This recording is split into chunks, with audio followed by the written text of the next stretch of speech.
Hello साथीहरू, हजुरहरूलाई स्वागत छ मेरो युट्युबको सर्ट भिडियोमा।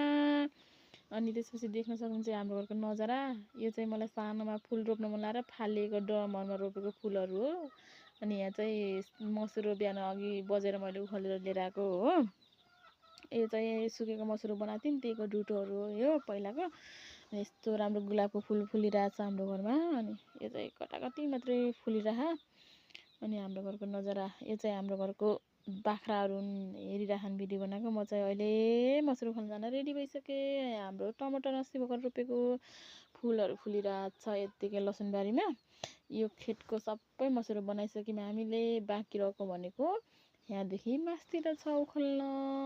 त्यही पनि अघि नै त एक दुईको लगिसकेको मैले। हरियो थियो कि पहिला यो अरू बनाउने बेलामा। अहिले चाहिँ पाकेछ यसरी। अनि फुपूहरूले चाहिँ मलाई देखेर के गराउन लागेको, मोबाइल टेर्साएको देखेर भिडियो बनाउन लागेको, पैसा कमाउन लागेको भन्नुभयो।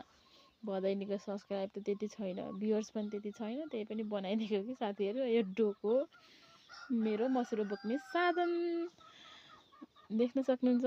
यो चाहिँ बाँसले बनेको हुन्छ भन्ने भन्नु नमिल्ने। अनि एक्लै यहाँ रेकर्ड गर्दै एक्लै रमाइरहेको के भ्लग बनाउन सिकेको अरे साथीहरू। देख्न सक्नुहुन्छ।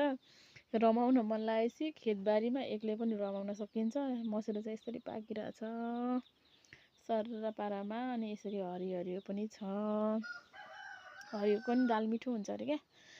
अनि एक्लै बोल्ने, एक्लै हाँस्ने, खुसी हुन मन लागेपछि को चाहिन्छ र। अनि एक्लै बोलिदिन्छु म, एक्लै रमाइदिन्छु। तपाईँहरूलाई नि रमाउनु मन लाग्छ भने खेतबारीमा गएर काम गरेर रमाउन सक्नुहुन्छ है। छिनभरमै चर्को घाम लाग्छ, छिनभरमै अँध्यारो गर्छ, छिनभरमै पानीको सिता गर्छ। यो चैतको महिना लागेबाट के भएको छ है।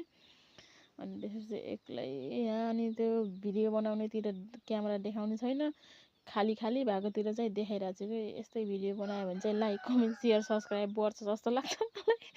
अनि यहाँ मेरो बहिनी पनि आएको थियो अहिले चाहिँ। अनि मसुरो उखालेर अनि त्यसपछि यहाँ मेरो डोकोमा मसुरो खाँदिरहेछ भनौँ न।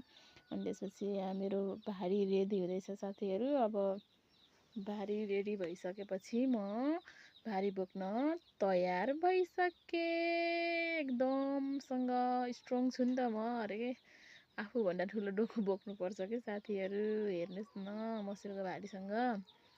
अनि यहाँ बहिनीले पनि फेरि त्यहाँ हरियो हरियो अकडाहरू थियो कि, अनि त्यो बाख्रालाई लैजानको लागि गुटमुटाइराख। अरू केही लिएर आएको थिएन साधन।